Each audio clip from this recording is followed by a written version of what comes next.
Good evening, ladies and gentlemen. Welcome to Calls. This is the 2025 Open Championship DFS Tactics Show. We have everything you need to finalize your lineups since lock is about 3 hours away. We have the final forecast for Portrush.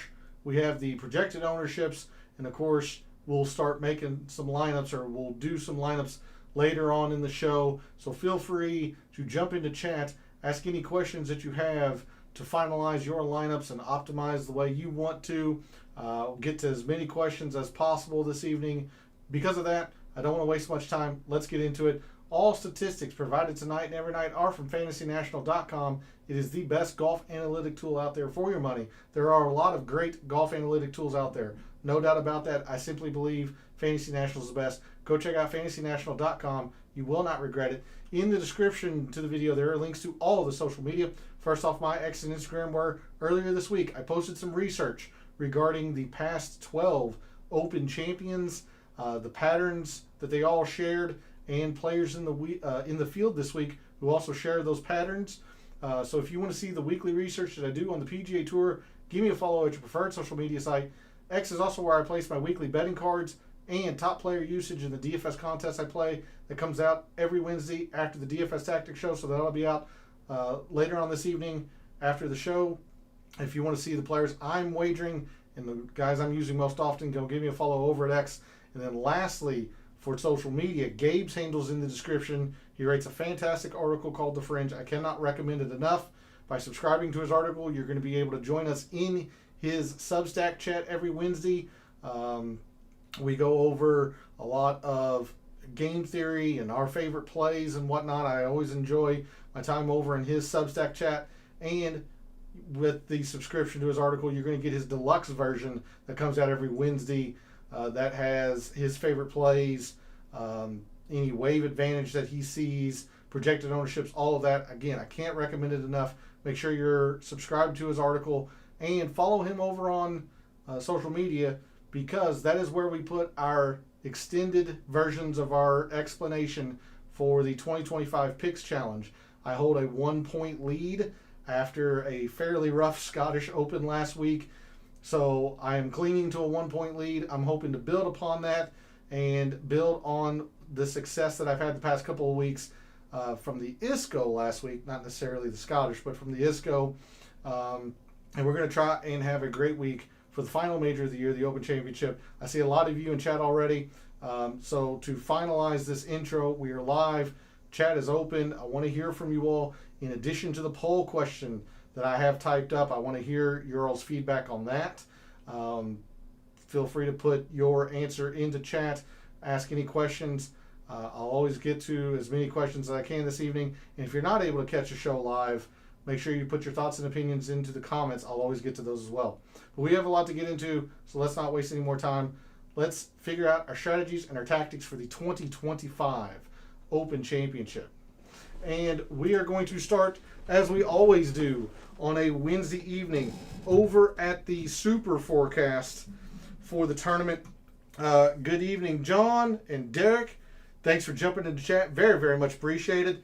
It's good to see you all this evening. Hopefully you all are ready for the Open Championship and the Barracuda. If you all decide to play or wager any in the alternate field event, I will post the poll question here momentarily. Let me get caught up with chat. Who do you have the best chance to top 10, top 20 from this year's Masters? Who do you have the best chance to top 10, that top 20'd in this year's Masters? I'm going to tell you right now, I've had a lot of things go on in life. I'd have to pull up the Masters leaderboard, so I will do that very, very quickly. I mean, the obvious answer is Scotty, but I don't want to be that, that chalky with it. So let me get a look here. Hey, good evening, Derek. Very much appreciated. Darnell, Stewie. Looks like we're going to have a pretty full show. Looking forward to that. So while I've got that pulled up, let me post the poll question. Normally, I like to give you all 4 answers or a question with 4 possible answers. Tonight, I thought I'd do something a little different. and especially because of the research that I posted earlier this week. Very simply, do we see a first-time major winner this week at Portrush? Yes or no? And then, of course, if you want to explain your answer, feel free to put that into chat. But I thought that'd be a fairly interesting question for tonight, considering it is a major, the last major of the year. Do we see a first-time major winner? Very quickly, John, just to answer your question, who top 20 the Masters that I like to top 10 this week? Well, considering Max Homa's not in the field, I can't give you that. I will say that I am very, very high on Harris English and Tyrrell Hatton. So if you're asking me, like, legitimately who I think will just flat out top 10, it's probably going to be Scotty. But I want to give you a non-chalky answer. So of names that you might not think, I'll say Harris English and Tyrrell Hatton, and as I'm pretty high on both of those. I would like Spieth, with the exception that he still has that neck injury that we haven't seen him play since the Travelers when he had to withdraw. And then we'll get into these other players or whatnot. But just to give you a non-chalky obvious answer, I'll say English and or Hatton for your question, John. But thanks for that question. Again, feel free to jump into chat with any questions you all have. With the pricing being so soft this week, curious on your take on balanced builds. Of course, we'll get into that. No Xander or Rahm win. I generally agree, although I am going to play quite a bit of one of those two. We'll get into that. Love English. You and I are on the same page with that, Stewie. Henley. Love Henley this week. We'll get into that as well. So, looks like there's a lot of questions. I want to make sure I cover all of my bases before we get into everything. The forecast for Portrush has changed considerably throughout today, and it's going to continue to change. It's Ireland, it's Scotland, it's England. The weather changes seemingly on a dime. At the beginning of the week, it looked like the PM AM wave had the favor, and then it has shifted throughout this week, whereas earlier today there was a fairly significant Thursday AM favor. Right now, only because they're getting the less gusty winds, sure, you can make the argument that Thursday morning tomorrow has a little bit of a better half of the draw for Thursday, but in the grand scheme of things, I think it's pretty well even tomorrow. The change comes Friday. Friday looks like it is going to be fairly windy still in the morning, and it looks like it's going to die down throughout the day. So because of this, and understand that the Open Championship doesn't have traditional waves. Everyone's going to go off the first tee when they tee off. And if you're teeing off early on Thursday, it doesn't necessarily mean you're one of the latest on Friday. There are waves, but not in the traditional sense. So I do have the tee times available. Basically, what I'm getting at is it looks like the latest tee times on Friday have a decent advantage, because it looks like everyone's going to deal with some wind on Thursday. You can argue with how much, sure. You would probably prefer the guys that are teeing off earliest of early Thursday, especially in a showdown situation. But I don't think there's very many groups that tee off early Thursday and late Friday. I just don't think that's the case. I could be wrong with that.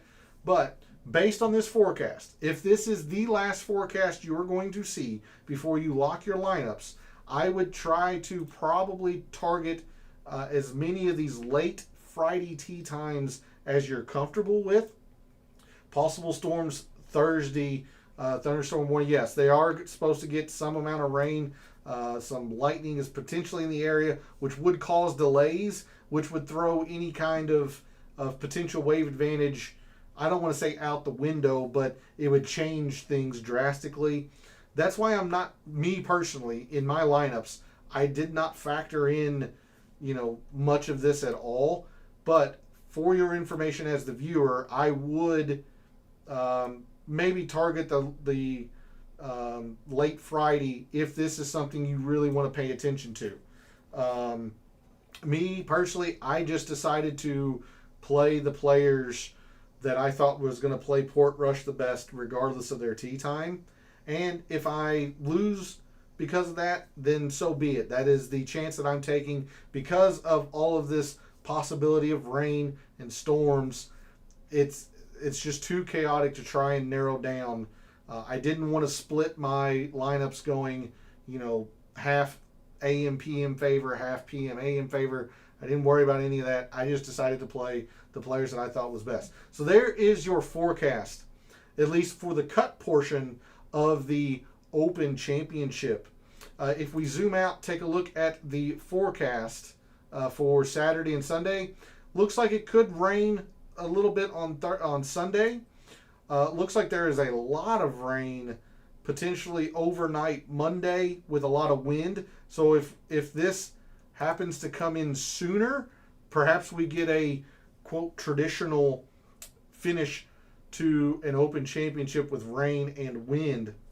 But it looks like that the weekend is going to be pretty darn good, all things considered, in terms of weather for the Open Championship. So there is a look at the forecast for Portrush for Thursday and Friday and a little bit of the weekend. Predicting the weather is as tough as predicting a winning lineup. I would tend to agree. As much as a lot of people like to make fun of weather people, weather men and all that stuff, only because I am a statistician at heart, and that is my calling, my living. I know that weather is based on a lot of very, very complex math. So I do have a lot of respect for them, even when they get it wrong more often than not. Anyway, we'll move to Fantasy National just very, very quickly here. And because of that forecast that we saw in Windfinder, I'm going to bring up the moderate and windy filter. Just a very quick overview of who has played very well in the wind in this field, and players who have not. Scotty, Rory, Mav McNeely, Xander, Colin Morikawa, Sungjae, Hideki, Russell Henley, Sam Burns, and Corey Connors are your top 10 in terms of total performance in the wind. Because of, here we go. Let's do performance in the wind, players who haven't been as good. For whatever reason, Siwoo and Davis Riley never did populate in Fantasy National, so their stats are just kind of zeroed out. Matthew Pavone, Justin Rose has not been very good in the wind in the past year and a half or so. He had a very, very poor Memorial that's really dragging it down. Also did not play well at the Farmers earlier this year. So despite the fact him being English, he is really not performed very well in the wind lately. Some other notables here: Rasmus Højgaard, Tristan Lawrence, Tom Kim. We always talk about Tom Kim, even though he has played very, very well in Open Championships. It is his moderate that brings him down. He's actually performed pretty well in the windiest of windy conditions, but because I don't know exactly where the moderate cutoff is in Fantasy National, I always choose moderate and windy conditions. Hey, good NEP, thanks for jumping in chat. Very much appreciated. Hopefully you're ready for the Open. If not, feel free to ask any questions that you have. I'll be more than happy to try and answer those. But it's good to see you this evening. Thanks, as always, for jumping in the chat and like you have for a long time supporting the channel. Some other notable names here: Ricky, Chris Kirk, Matt McCarty, Nico Echevarria. Potgeider has not played necessarily too well in the wind. Nikolai Højgaard. There's a few names for you that have not played well in the wind in the past year and a half. I'm going to remove those filters, and because of the wind and it is a major championship, we're going to do one more kind of high level review or overview in terms of filters. We'll take a look at difficult relative to par. Late night golf. That's right. Riley's not good in the wind. Remember, his stats are zeroed out. For whatever reason, when he was loaded into Fantasy National, the stats just didn't come with him, much like Siwoo. So don't put a whole lot of stock into that. They just were zeroed out for whatever reason. The stats never just came through. And that happened for a few players, like Goddard, who qualified for the Open due to his win last week. Siwoo, his stats didn't come in. Højgaard played his way into the tournament. So any late entries, their stats didn't load for whatever reason. Because it's a major, and because of that wind and the forecast, especially Thursday and Friday, I do think this is going to be pretty difficult. Your top total performers when rounds have been difficult: Scotty, Rory, Corey Connors, Russell Henley, to your point there, Stewie, Bryson, Xander, Ludwig, Colin Morikawa, Ryan Fox, and Keegan Bradley are your top 10 in terms of performance when rounds have been difficult. They were late adds through DraftKings. Yes, that's the most concise way to say that. Thank you, Stewie. And Fantasy National generally has a tough time with that when players are added late. They show up, they populate, as in showing in the field, but their stats don't come over for whatever reason. Okay, enough rambling. I know a lot of people have questions on players and want to talk about various points in the price board and whatnot. So let's cover my mixed condition model for the Open Championship this week. I'm going to start off by telling you I didn't factor in any off the tee. If you disagree with me, then our rankings, our thoughts are going to be quite different. Yes, off the tee can help, but off the tee generally factors in quite a bit of distance into its calculation. I don't think distance is going to be very important. Instead, you can see I've got 10% in fairways gained. I think it's just going to be vital that players are in the fairway, even if they have to hit, long irons to get into the fairway. Portrush isn't overly long. It's a long course, but it's not overly long. It's not Torrey Pines. It's not Kapalua. It's not anything like that.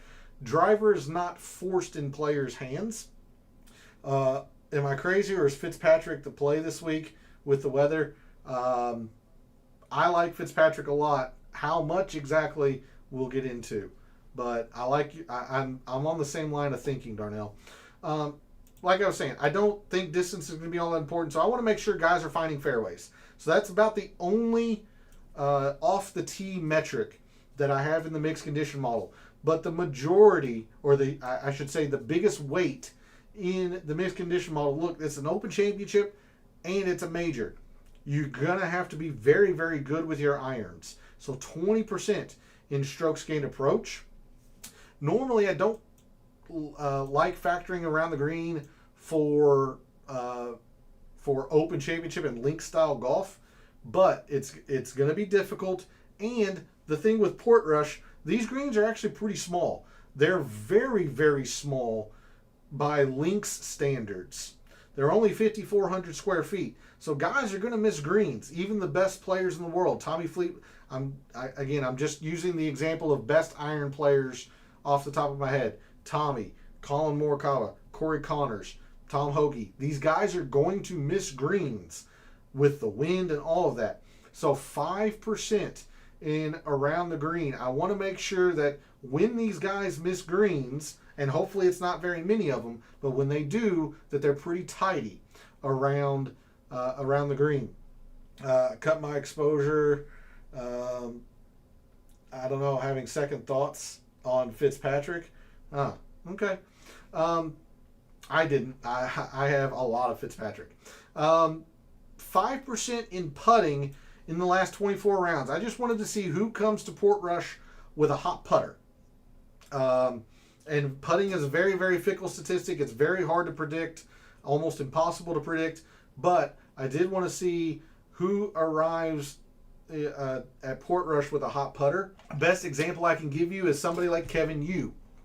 Kevin Yu is notoriously not a very good putter, but he arrives this week in very good form with the putter. You see, historically, he is a -1 on average, but he has gained in 4 of his last 5 events. So that's why I wanted to see who arrives with a hot putter, just to see, make sure guys aren't giving away shots on the green. I do have 5% putting on Velcro speed greens. Now, with the rain in the forecast, I do think these greens are going to stay slow. Having said that, I have heard from a couple of different places that these are actually more trending towards average speed greens, just because it's been fairly dry, and that's the way the course wanted them to be. But with the rain that's in the forecast, I do expect them to stay pretty slow. So 5% on slow greens. We talked about 10% fairways, 10% greens. Again, these greens are small, and it's a major championship. Guys that are just able to find greens in regulation tend to really rise on the leaderboard. So I want to make sure that when it's difficult, when the scoring conditions are very, very challenging, who can still hit plenty of greens. 10% there. 5% in birdies gained when it's difficult. Yes, this is a major. We're more so focused on the bogey avoidance, 10%. You can see that there. You don't want to give away too many shots. But Shane Lowry did get to 15 under. Tommy got to, I think, 9 under in 2019. There are birdies to be had around Portrush, and it's not going to be enough just to par every hole. This isn't the U.S. Open. U.S. Open, if you shoot even par, you're probably pretty darn close to winning. That's not necessarily the case at the Open Championship. You do have to get a few birdies, so I did want to see who can find some birdies when it's still difficult. 5% there. You see, bogey avoidance is still the more important in my mind at 10%. Finalizing the mixed condition model, 5% in par 3s. There's a good mix of par 3s here at Portrush, and Link Style Golf generally emphasizes the par 3s. I didn't want to overweight it, but I did end up putting 5% in par 3s. I have 10% in the 2 links of par 4s that matter most here around Portrush, in between 400 and 500 yards. I didn't feel comfortable making 5% in one of these. I think both of these ranges are going to matter. There's a good mix of shorter par 4s and longer par 4s, so 10% in each. I do think the par 4s are quite exaggerated in terms of importance compared to most PGA Tour events. So that's why the heavy emphasis in par 4 scoring. And then lastly, Portrush is a lot different than a lot of the greens in the Open Championship Rota, in the sense that these greens are quite undulating. They are still slow, but there's quite a bit of slope to them. Some severe runoffs. A lot of players are going to be putting from off the green. I wanted to see who the best lag putters are. 5% in 3-putt avoidance. So there's a look at the mixed condition model that I have and what I made for the Open Championship. Again, no off the tee. If you disagree or if you think off the tee needs to be a factor, we're going to be quite different. If you think distance is going to matter, or if it does, I'm going to be weak to that. Some other things, like I don't have any scrambling per se or sand saves, if that really ends up mattering. But that's why I kind of put 5% in around the green, trying to just kind of factor all of that in neatly into one metric. Otherwise, this is the mixed condition model. I feel pretty darn good about it. You can always argue percentages and certain things if you want to emphasize something, but this is what I have in terms of a mixed condition model.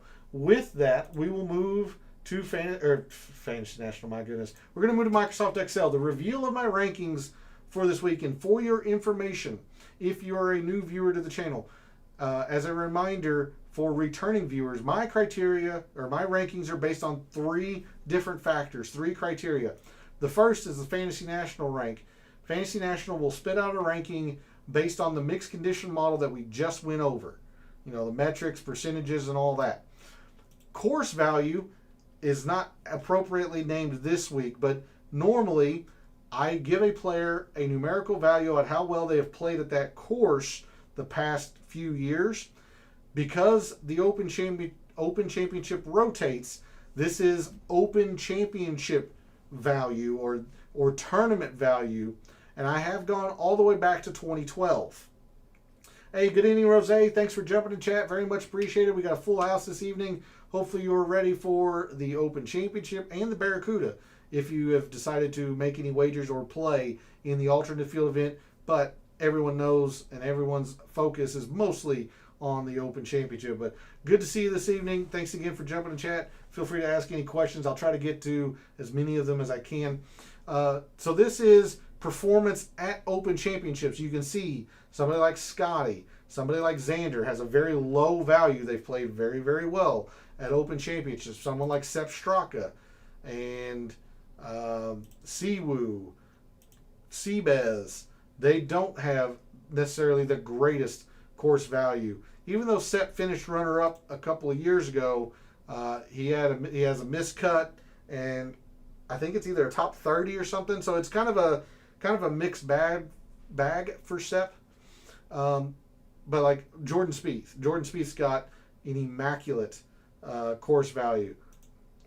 Adam Scott has an immaculate course value because they have played very, very well at Open Championships. So anyway, that's what that column is. And lastly, the last factor in my rankings, we are playing DFS. These are projected ownerships from Gabe. Gabe has done very, very well in the pursuit of trying to nail down ownerships for DFS contests. Yeah, he'll miss some every once in a while. That's to be expected. But he's done pretty darn well. So I'm using Gabe's projected ownerships. We are playing DFS. We're trying to get unique off of our fellow contestants. So a player's projected ownership also factors in to my rankings. That's why somebody like Keegan has really risen. Even though he's at 8%, he rated out numerically high as well. Somebody like John Rahm has dropped a little bit because of his astronomically high projected ownership, Hovland, so on and so forth. Is that the ownership for the mill? No, that's a good question. I don't know if this is for one specific contest or if this is for like all of it. My assumption, and you would have to ask Gabe, my assumption is for all of the contests, like universal, but I don't know that for 100%, John. That's a very good question. I'm not going to bullshit you. I don't know. Hopefully Gabe will jump into chat later on this evening and we can ask him. Anyway, that is an explanation of where my rankings come from. And it's all a mathematical formula. My rankings for this week, Scotty, no surprise, number 1. Shane Lowry second because he's been pretty darn good at Open Championships. And he's actually fairly unique in the 9Ks. Tommy Fleetwood third, Rory fourth, and 6,700. Keegan Bradley is fifth. A lot of that has to do with he is very, very unique compared to the rest of the top 10. But he also rated out very, very well by the numbers. To round out the top 10, Russell Henley, Xander, Colin Morikawa, Patrick Cantlay, and Sepp Straka round out my top 10. Just because these players are in my top 10 doesn't mean I'm using them. Again, this is a mathematical formula. There has to be some intuition here. If there's a wave advantage, I don't ever factor that into my rankings. So that also plays a factor. But straight mathematical rankings, this is how it came out for the Open Championship this year. Are you doing more star and scrubs or balanced? I am doing what you would probably call stars and scrubs. I do have a few balanced lineups headlined by Jon Rahm. At least I would consider that balanced considering this field. But I'm mostly in stars and scrubs. So I have an issue with ownership. I don't know if it's applicable to the contests that you play. Yeah, that's fair. It's fair, Stewie. Does Scotty scare me after he made some comments about putting family first? No. That's the way he's always been. He's always been a cerebral, what's the proper terminology I'm looking for here? He's always had other factors in life put before golf. And he even said, like, I love, playing golf. He's blessed that he's able to do that. But now that he has a family, a wife and kids, he has other, things that will always come first. And I applaud him for that. Don't make any mistake. Scotty in contention, he's still going to try to step on your throat and bury you. I don't have any problem with Scotty saying what he said. How many strokes does Patty Reed win by? Very good, B. I do like Patrick Reed this week. I do like Patrick Reed this week. I think he's being slept on a little bit. Anyway, there's a look at my top 10. You can always argue, the ordering of these players. Some players might surprise you, but again, it's all based on mathematical formula. Let's sort on the price board, figure out where at least Gabe believes a lot of our fellow contestants seem to be going and how we can maneuver around them. So, in the 5 digits, in the 10K, Scotty just gets off to slow starts this year. Again, I mentioned this throughout the week this week. You have to be, in my opinion, you have to be pretty naive if you don't think that injury at the beginning of the year had an effect. Yes, we're pretty far removed from it, but he also missed a whole lot of practice time. He missed a whole lot of time where he probably is getting his game straight, like the Century, like the Amex, all of those early tournaments. He's trying to get his game in shape for, in the summer, and he missed all of that because he had that hand injury. I think you'd be naive to think that didn't have an effect. Having said that, Scotty is still number one in almost every statistical category here. He is the number one player in the world for a reason. In the 5 digits, in the 10Ks, you have 4 players. Scotty at a humongous 14-2. Rory at 11-5. Jon Rahm at 10-4. Bryson at 10-1. You see 3 of these 4 players are inside my top 15. I am always going to be lower, at least mathematically. My rankings are always going to be lower on Live and DP World Tour guys because I only collect PGA Tour stats. So these stats from Jon Rahm, like the approach here is only for 3 tournaments. It's only from the Masters, the PGA, and the US Open. Now, anything that has a filter that goes back a little bit further is going to include last year's majors, but even so, it's a much smaller sample size than somebody like Xander, Rory, who is still on the PGA Tour. Just want to clarify that. In the 5 digits, in the 10Ks, I'm playing the big 3. At least what I consider the big 3. And Stewie, you and I talked about this on Monday, how you and I will be different. I'm not in on Bryson. He has not had a lot of success in Open Championships. It has burned me a couple times at Augusta when he's played well because he never used to play Augusta very well. I'm still under the mindset of prove it to me, Bryson. Prove it to me that you can play link-style golf, and I'll start to believe. Until then, I just cannot... I can't reconcile playing Bryson over Jon Rahm, who is only 300 more. Yes, the ownership plays a factor, but Rahm's played very, very well this year. Not even talking about Live, just the 3 majors. He's played very, very well. Rory and Scotty, no explanation needed. So in the 5 digits, I could not separate these 3 easily. I couldn't, so I just decided, F it, I'll play all three. A lot of lineups that I'm playing are playing two of these three. With that said, it's most often Rory and Rahm because of pricing, but I am trying to squeeze in two of these three more often than not. 10% of those playing Bryson and Lowry, throw your money in the toilet, calling it now. I mean, I don't.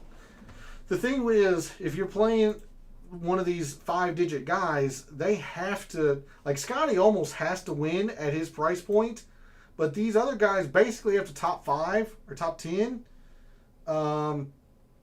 And Bryson's not done that at an Open Championship. These other guys have. Rory has won. Rahm is top 5 to top 10 Open Championships. Just prove it to me, Bryson. So Bryson's the odd man out for me in the 5 digits. I am playing a lot of these other three in various forms and constructions. Sometimes I'm building a balanced lineup with Rahm at top. Sometimes I'm building a double 10 with Rory and Rahm. I'm even going to say I will make you a lineup with Scotty and Rahm, both in the lineup, and you don't have to go into the 5Ks. You don't. It's possible. So I'm trying to get as much up here as I can. Every single one of my lineups, all however many I play, and it's a lot, I have at least one of Scotty, Rory, and Rahm. I am trying to get two. Moving down into the 9s, Xander, Tommy, Shane, Ludwig, Bobby Mack. Xander doesn't seem to be the odd man out here, Stewie. I don't know. He doesn't seem to be the odd man out because I've heard through various other people that do this for a living and whatnot that there's been a lot of talk about doing like Rahm Xander starts. And as much as Xander is elite at the Open Championship, he's struggled lately. Tommy is going to be very popular. He's played well. I don't have anything against it by any means. But he's always popular. Like Ludwig, Shane, and Bobby Mack are the pivots off of those two. But I'm telling you right now, because I'm up here so much, I basically skipped the 9s in my lineups. Basically. I'll play Xander once or twice. I'll play Tommy once or twice. I'll have these guys like in 1 or 2 of my lineups. But I'm not really in the 9s because I'm trying to get as much in the 10s as possible. So in the 9s, like I would probably prefer Xander, even though he's the most projected owned, because I don't know if he's going to be the highest. I still think Tommy's going to be the most owned in the 9s. Could be wrong with that, but I still think Tommy's going to be more than Xander.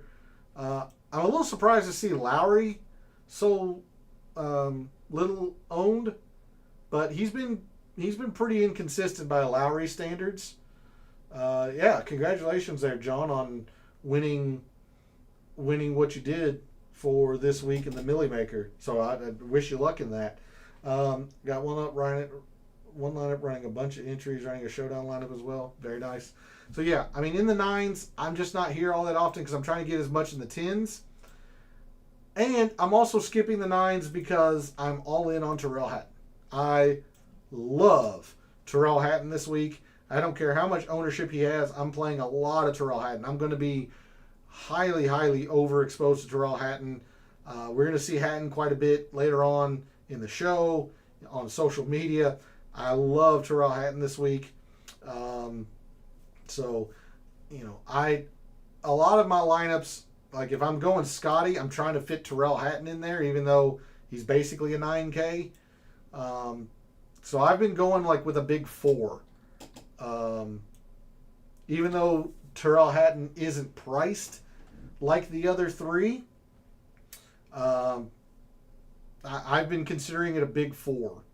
And Hatton is the 4th of that 4. What's his average driving distance? It's not a lot, but again, This week, I don't think that's necessary. But we'll check just very, very quickly for you.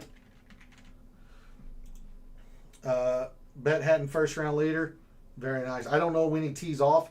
Hopefully it's early. He isn't overly long. He is gaining on, other players in the field by a small amount, but it's not overly long. Have an outright on Hatton this week. I do too. I do too. He might have been the first name that I hurried up and clicked.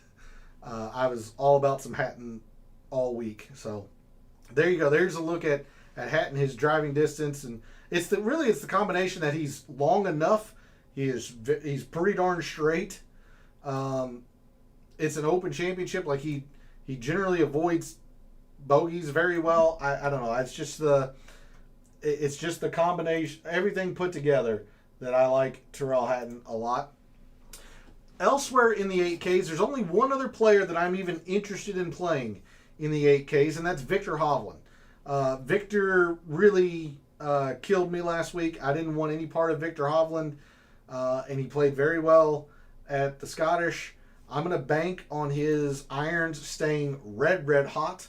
And if they don't, then that's fine, because I'm not overly exposed to Victor. I am much higher on Tyrrell Hatton, but I am playing a little bit of Victor. I don't want any part of Colin Morikawa right now. It hit the caddy change, all of the drama, the interviews, all of that. And not only that, Colin Morikawa just hadn't played well lately. So I just don't want any part of Colin Morikawa. Joaquin Niemann has been atrocious, and I'm talking atrocious in Open Championships. Don't want any part of there. Cantley has been so Jekyll and Hyde. Anytime I've tried to back Patrick Cantley, it's not worked. Anytime I try to stay away from him, he ends up like top 10ing. I've thrown my hands up on Patrick Cantley. I don't know. And then Brooks, he had one good round at the U.S. Open, and he hadn't done shit in 5 majors prior to that. So, sorry, I can't back Brooks on one decent round at the U.S. Open. So in the 8s, I'm playing all the Tyrrell Hatton that I can, and I will play a decent bit of Victor Hovland. Do golfers with all green rake out better than the golfers with a little red in your model? Most often than not, yes. Heavy or dark green is the top 20% in the field. And then light green, then this muted green, pink, and then red. Dark red is the bottom 20% for the field. So even though Hideki might find fairways at a decent clip for the overall PGA Tour, in this field, he's in the bottom 20%. So that's what the color coding means. And this color coding is from Fantasy National. I just adjusted a little bit based on percentages. But anyway, so that's a look at the 8s. All in on Hatton. I'll play Hovland, and I don't want a damn thing else with the 8s because I'm playing a little bit in the 7s. Most notably, these 2 chalky players. I won't be able to get off of them. I can't get away from Henley or Fitzpatrick. I love both of them this week. You see Henley rated 2nd by the numbers. He hadn't been the greatest at Open Championships, but he keeps the ball in front of him. 5th in fairways, top 10 in irons. Really, it's just kind of the putter in the last 24 rounds. But even so, he's been pretty good on Velcro and slow speeds. So, what's my take on Tommy? It's fine. I don't hate it, but he's always going to be popular, Derek. He is. He's just a popular player, and because I am, using a whole lot of these 3, the 9s in general, all of the 9s, just got kind of squeezed out for me. Having said that, I'm not full fading him. I've used him once or twice in lineups, but I'm very, very much under this 17% on Tommy. I am extremely under on everybody in the 9s. A big part of that as well is I'm going to Hatton as opposed to Tommy. But coming back down here to the 7s, like Henley, Fitz, going to play a bunch of them. If Tommy wins, I'm in trouble, Stewie. That's what I'll say. Are you able to put your top 20 in order? I did. I mean, we technically had that at the beginning, but I usually don't do anything like that, just because these numbers on the side are just the mathematical formula, and for me to like sit there and think about it would take a little bit of time. But if you wanted to see my top 20 based on the mathematical formula, there it is really quickly. Having said that, like I wouldn't put Connors 11th because I'm still worried about his wrist injury. I wouldn't put Bud Cauley 17th. He's just rating out well, and he's very, very unique. So things like that. There's a little bit of intuition there, but if you wanted to see my top 20 in order based on the mathematical formula, that's that. Couldn't win a coin flip if it happened 100 times. That's not fair. I mean, Tommy's won worldwide. He just hasn't won a PGA Tour event, but he's won several times in the DP World Tour. So, but that is pretty comical, Darnell. I'll give you that. I'm gonna play a bunch of these two. Don't overlook Jordan Spieth. I am a little concerned still that we haven't seen him since the Travelers when he withdrew, but I don't know if you all realize Jordan Spieth is 11 for 11 in Open Championship cuts. He's never missed a cut in his professional career, ever. Now, I just jinxed it. He's going to miss the cut this week because I said it, but he is 11 for 11. So take a long look at Jordan Spieth. I like Jordan Spieth. Why is Goddard rated so low? He was one of those late ads on Fantasy National, and I had to do a little bit of finagling, I guess is the best way to put it, to get his numbers appropriate. But he was a late ad. That was why, John. Elsewhere in the 7s, like Justin Rose, people are getting a little bit excited about Justin Rose because he finished so well last week. It's an Open Championship, sure. But if you're looking for a wily vet, if you're looking for a veteran presence, I would much rather go to Adam Scott. Adam Scott, much like Jordan Spieth, has an excellent, a stellar Open Championship record. He's not that much more owned than Justin Rose. The guy keeps it in front of him. I know the irons haven't been great lately. It's Adam Scott. It's an Open Championship. It's just a solid play. Even if his ceiling isn't as high as others in this area, I'm still very comfortable playing a lot of Adam Scott. Justin Rose is such a chase. I'm off Jordan Spieth because of the neck injury. That's absolutely fair, Stewie. I played Spieth a little bit. I think I might be around 6 or 7%, based on how many lineups I play. I definitely wanted to have some exposure to Spieth, but I was very, very wary considering the injury. If I am out on Bryson, like that's one of my more bold takes this week, my boldest take probably is I am completely out on Sepp. And Stewie and I spent a lot of time discussing this Monday night, so I don't want to rehash everything, but he's 0 for 3 in majors this year. He's been playing very well. I get that. But we've seen this before from Sepp this year. He'll play well, he'll come to a major, and he'll suck. If this week is different, then so be it. But at the ownership and the price, I'll let others worry about it. I'm just not doing it. And you and I will be different, Stewie, and that's fine. I can't do it. He has been awful in majors.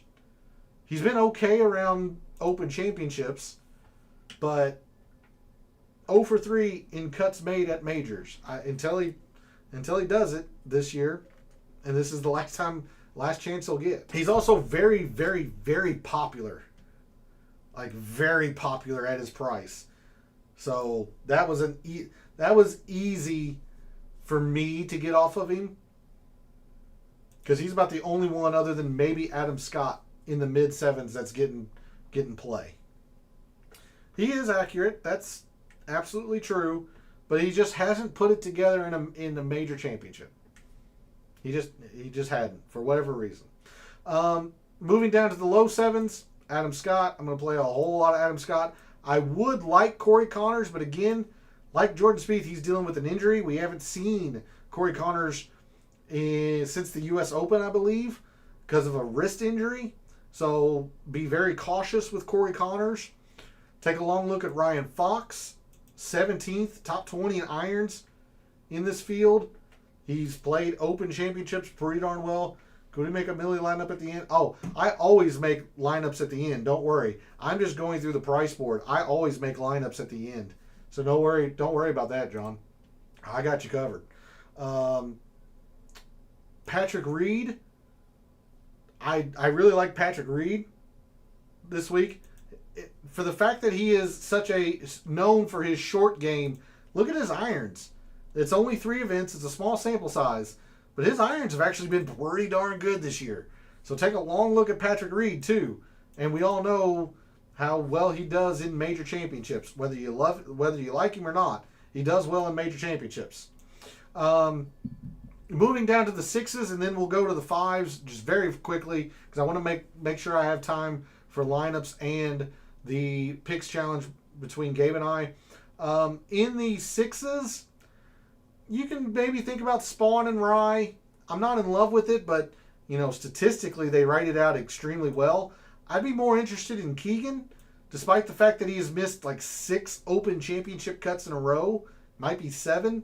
I mean, the guy's on a mission. So I would be more interested in Keegan than Spawn or Rye. Reed, especially with goofy Euros in his ear. We all know Patrick Reed will do whatever it takes to win. That is true. Do you have a cut made percentage? Derek likes Bud Cauley. How are his Open results? I'll talk about Bud Cauley in the lower 6s. Do I have a cut made percentage? Not entirely sure what you're asking. Like between on a certain player or my recommendations making the cut. Not sure exactly what you're asking there, John. Also, even though he didn't play last week at the Scottish Open, I kind of like Akshay Bhatia. 5th in irons. Top 20 in fairways gained. He's actually putt very slow greens very well, and he's not known as a putter. 3% Akshay Bhatia is pretty appealing. So I'm going to play a little bit of Akshay Bhatia. It's probably going to blow up in my face, but I'm going to play some Akshay. Moving down into the mid-6s, I was very high on Nikolai Højgaard last week. That turned out to be one of very few things I got right for the Scottish, I'll openly admit. But I'm going to be back on Nikolai Højgaard. How does Akshay play in the wind, though? That's a good question. We'll check that very quickly. I don't think it's great. I don't think it's great, Stewie, but we'll check it just very, very quickly. While we're waiting, 6,500, Nikolai Højgaard. I'm going to be all about some Højgaard. You won me a lot of money in Showdown. Nice. The reason I ask is because his ball flight seems to be pretty high. It can be. All right. Bhatia, 67. 57th, so it's okay. It's nothing great, Stewie, but he's not a disaster. He's actually been really, really good in the windiest of conditions. Much like Tom Kim, it's the moderate that's holding him back. And I always check moderate and windy. Yes, I did see the ticket. Yeah, Højgaard in your showdown from last week at the Scottish. I'm back on Højgaard. But anyway, I just wanted to show that for you all for Akshay. He also plays well when it's difficult. So there's a lot of things lining up well for Bhatia this week, in my opinion. I like Nikolai Højgaard, so I'm going to play plenty of him. Harris English, I'm going to play a whole lot of Harris English. I'll play a little bit of Harry Hall, but I was very high on Harris English last week. He was okay. I think it was a top 25. Nothing spectacular, but didn't kill your week either. I'm going to play a whole lot of Harris English. This feels like a really, really good fit for Harris English. And then down here at the bottom of the sixes, take a long look at Tom McKibben.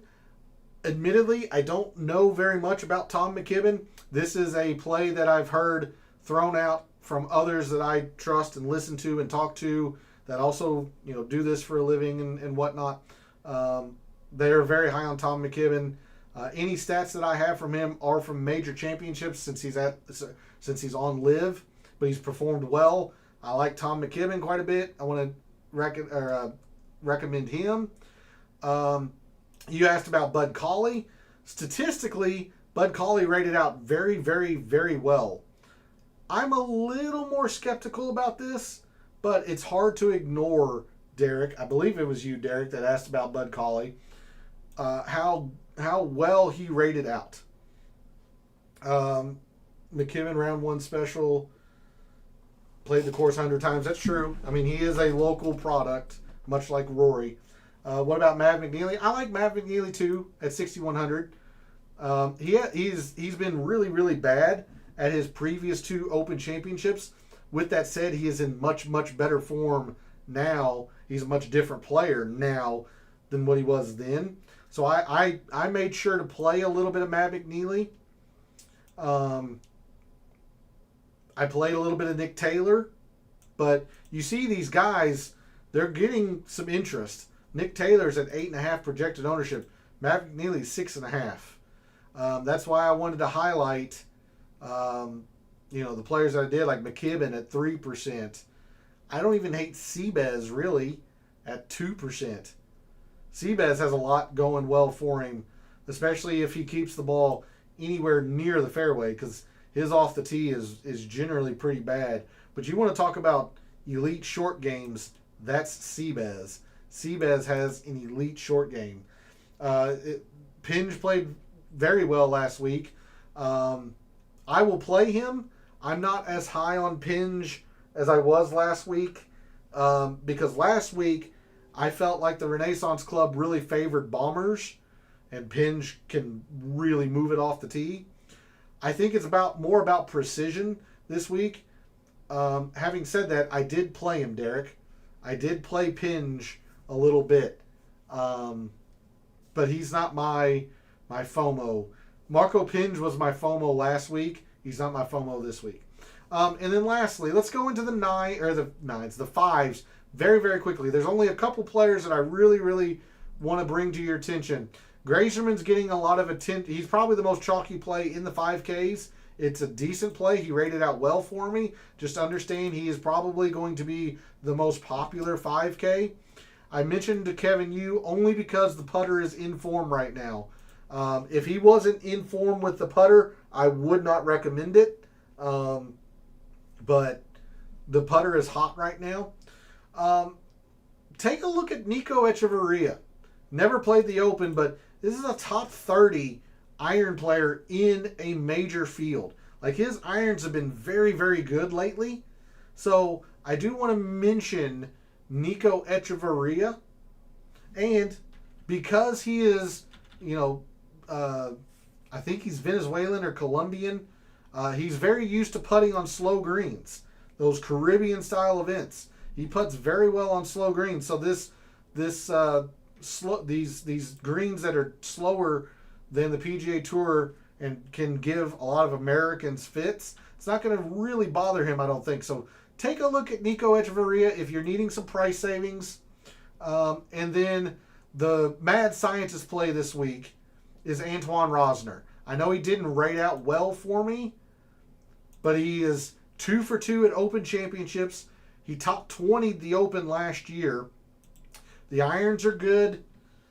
He's been pretty darn good on what I would think are slow greens, although he doesn't have any data here. Par threes he excels. Like, this is a gut feeling on Rosner, considering how well he has played lately for somebody in the 5Ks. 56, Rosner, there he is. digging pretty deep there. Also, excellent in the wind. I mean, just stellar in the wind. The ball striking is exceptional. The irons are exceptional. The off the tee is hit and miss, but the irons have been very good lately. The putter has been okay. This is the mad scientist play, and there's a reason it's called the mad scientist play, because you got to be a little bit nuts to do it. A la look at me. Just saying. The irons are really good right now. The putter is excellent by his standards, because he's not a good putter or hasn't been on the PGA Tour. I don't know. If you're needing price savings, I like Rosner this week. And he played well last week. He topped 25. Oh, sorry, wrong thing. So anyway, there's a look at the price board where some of the ownerships are. We're already over on time, so let's start making some lineups. I don't want to ignore anybody, but if I don't get to your question, I apologize. I try to keep the show at an hour. I understand it's going to go a little bit longer for a major, all that. So don't hesitate to ask any questions. I just apologize if I don't get to them. We're going to start by trying to build what we think are going to be some pretty chalky lineups. How we need to maneuver around everybody. And like I mentioned, I think most of our fellow contestants seem to be doing like a Jon Rahm, Xander Schauffele start. Jon Rahm is the most projected owned player on the slate right now at 25%. And Xander's at 18.5%, although I wouldn't be surprised if it ended up being Tommy. So, substitute this how you see fit. Rahm and Xander, or Rahm and Tommy. Beyond that, they're going to be having to drop down into the sevens, probably for a Henley or a Fitzpatrick. You also have Sepp Straka in here. That's very popular. Patrick Reed and Corey Connors garnering a lot of attention. This is leaving a little bit of money on the table, but you're close to 100% cumulative ownership. This is going to be a very, very common style of lineup. Gotta go, guys. Good luck. Oh, Stewie, again, very much appreciated that you jump into chat. Thanks for jumping in there, and best of luck to you this week and weekend. And I'll probably see you over in Gabe's chat here momentarily when my show wraps up. But again, very, very much appreciated that you jumped into chat this evening, Stewie. This is going to be very popular, even if it's not these same exact players.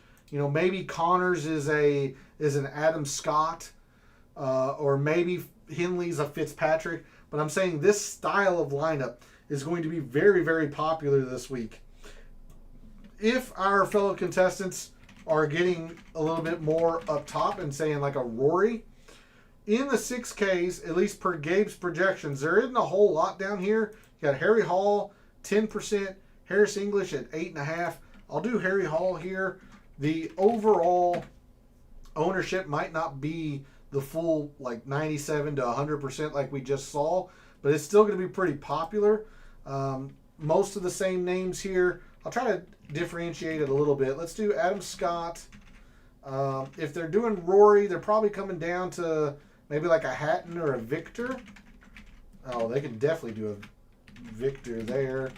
Let's do it a little bit different. Let's go with like a Tommy Fleet Walcott, if I could type. 7,000. 71 is Patrick Reed. Dang.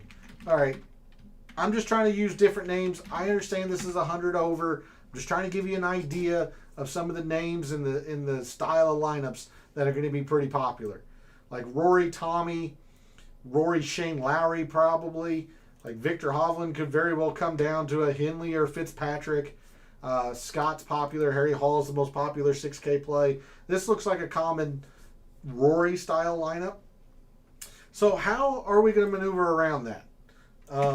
Fleetwood asks. How are we going to maneuver around that? The first is to just ignore all this, really, and do what a couple of you have asked already, and that's go with like balanced builds. Depending on where you want to start in here, like Xander's still going to be popular, Tommy's still going to be popular. Like For me, I like balanced build this week, but I'm having trouble with the ownership since most players are around 12%. The 8 and 9s, any tips for balance? Popular AM PM.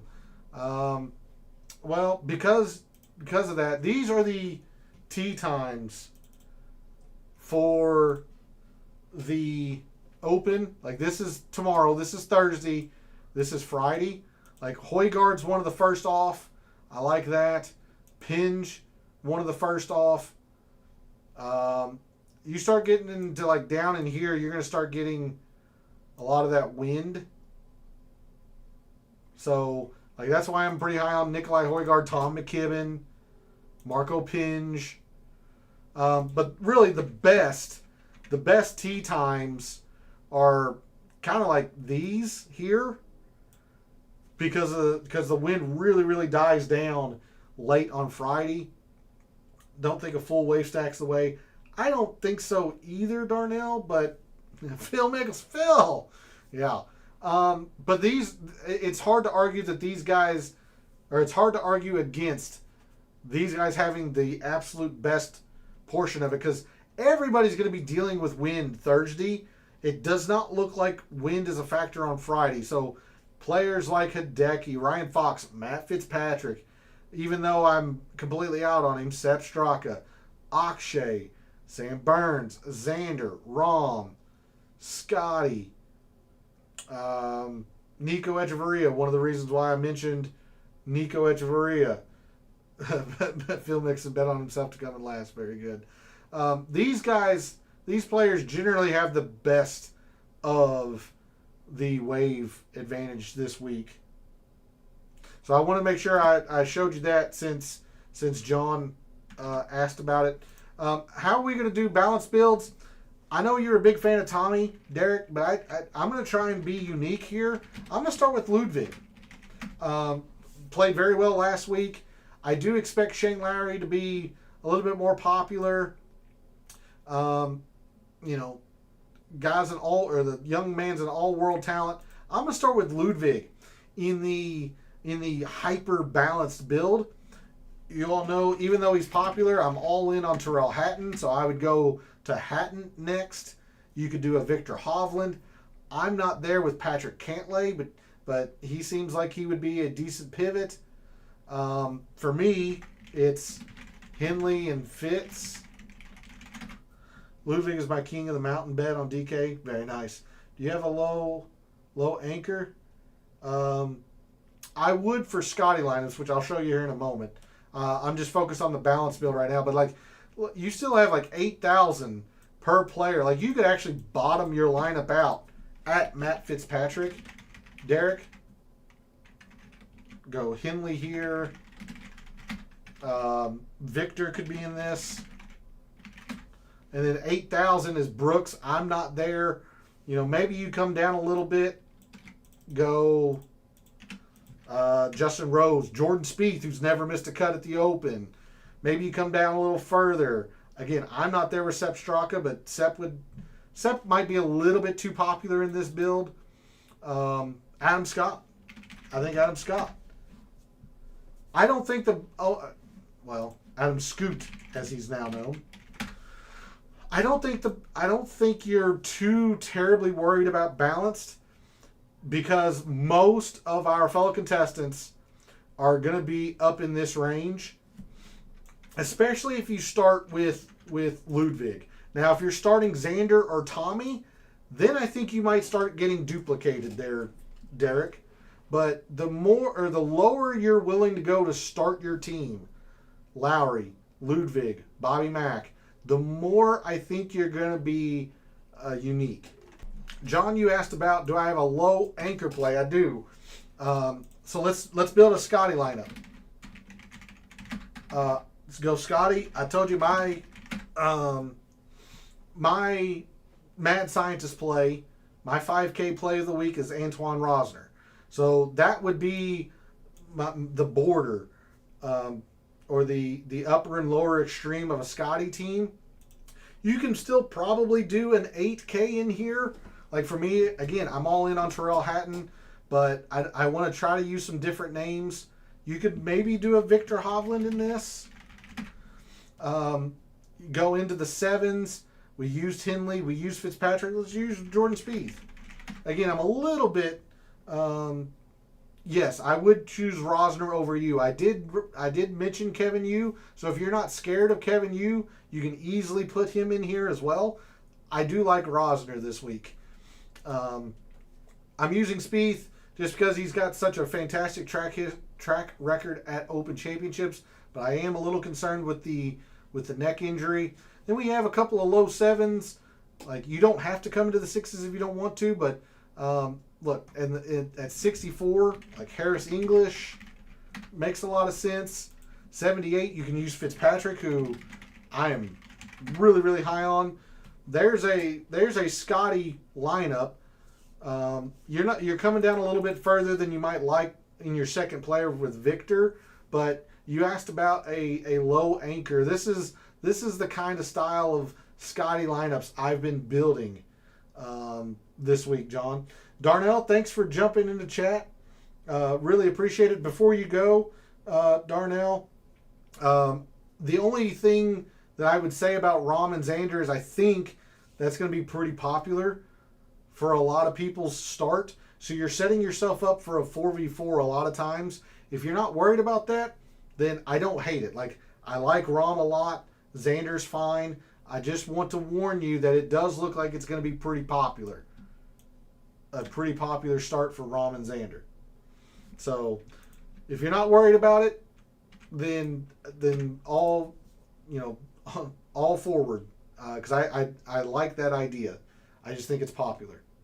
But good luck this week, Darnell. Really do appreciate you jumping into chat. Hopefully it goes well for you this week. Getting different elsewhere, hey, that's what it takes. That's what it takes. So best of luck this week. Hopefully it goes well for you. Really appreciate you stopping by. I've shown you a balanced lineup. I've shown you Scotty lineup. I'll finish the lineup portion out with showing you what I've been doing. Like I said, I've been trying to get as much up here as I can. A lot of times I'm doing Rory Rahm. I might do Scheffler Rahm once. And I can try to get us Tyrrell Hatton in here. It doesn't work all the time. A lot of times, I'm either Scotty and Tyrrell Hatton or Rory and Rahm. Sometimes I'll go like Rory Hatton and do a more balanced, but there's enough players in the 6Ks that I'm not even really flirting with the fives, even in this kind of start. Like getting really greedy up top. I've been bottoming out at, say, like a Nick Taylor, a Marco Pinge, who Chad has mentioned a couple times. I don't hate Mav McNeely either. I think it was you, Derek, that asked about Bud Cauley. He rated out well. I'm a little cautious about that, but, if you play multiple lineups, you could throw Bud Cauley into this. So I'm going to use, let's do Marco Pinge. Why not? We'll do Marco Pinge. I've been doing Harris English. I really like Harris English this week. That leaves me 6,800. This is like Keegan Bradley at 67. Not necessarily there with Tony Finau. Akshay Bhatia. Like, Keegan's getting a little bit of attention. So I don't hate Akshay Bhatia this week. Like, this is going to be pretty. Like, this ownership doesn't look great because you've got three stalwarts up top that are pretty popular. But you come down into here and you're going to be unique. So I don't see this lineup getting duplicated very much.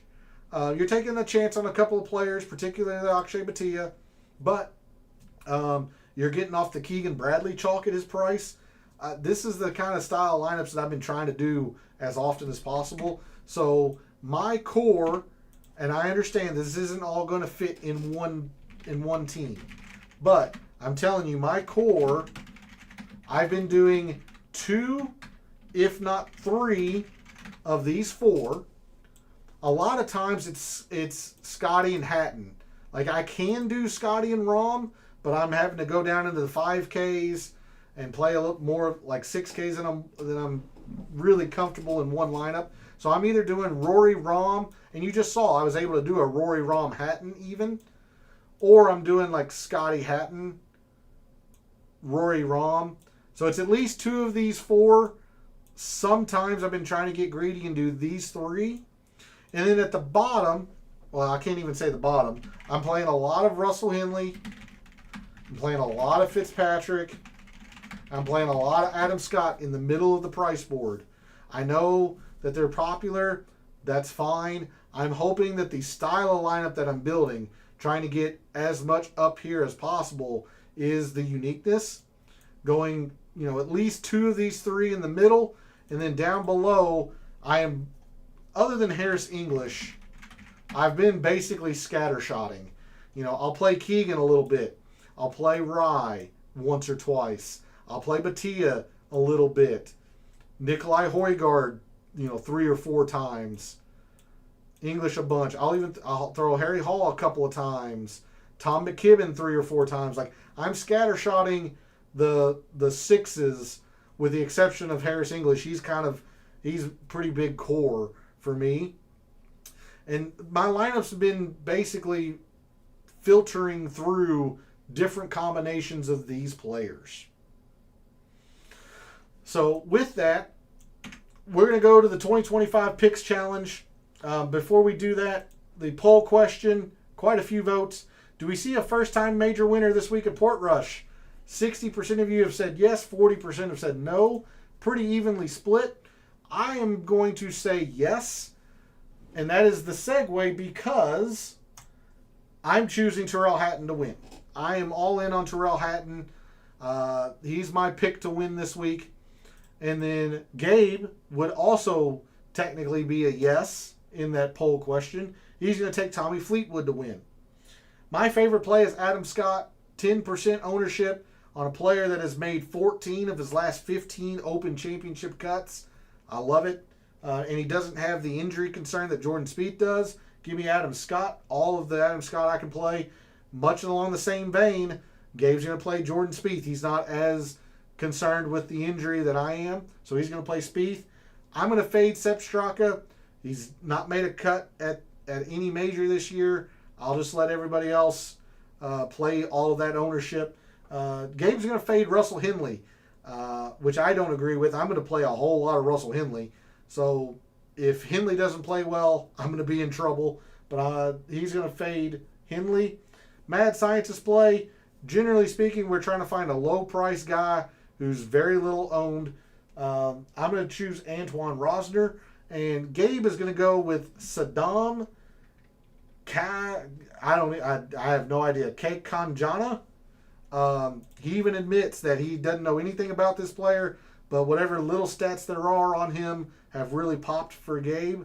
So he's going to take Saddam as his Mad Scientist play. Fear of missing out player we're going to play, even though we're not all that crazy about it. I'm going to play Tom McKibben. I don't know a lot about Tom McKibben. I just know that he is garnering a lot of attention from a lot of people that I listen to and trust.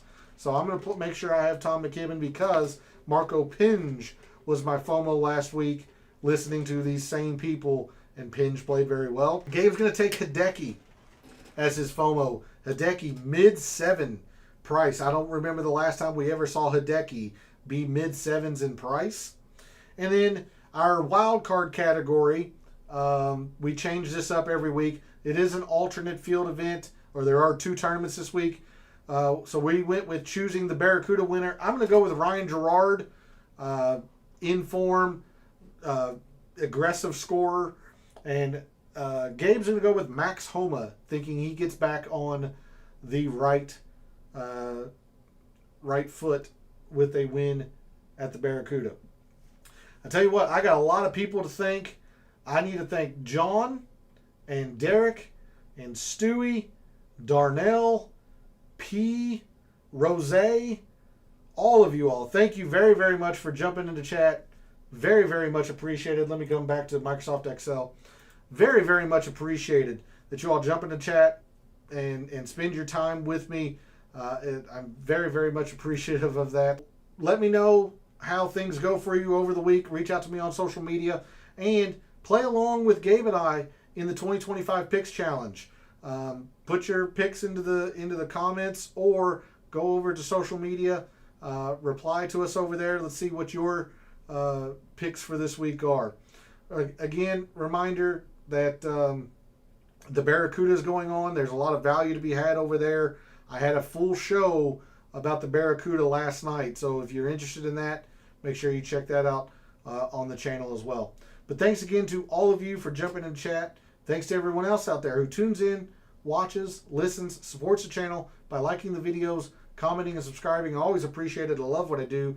Taking a very, very in-depth look at golf statistics, giving you a statistician and data analyst view of what he sees, helping us all trying to win a little bit of money in the process. I've had a couple of good weeks in a row. We're going to try to make it another one for the final major of the year, the Open Championship.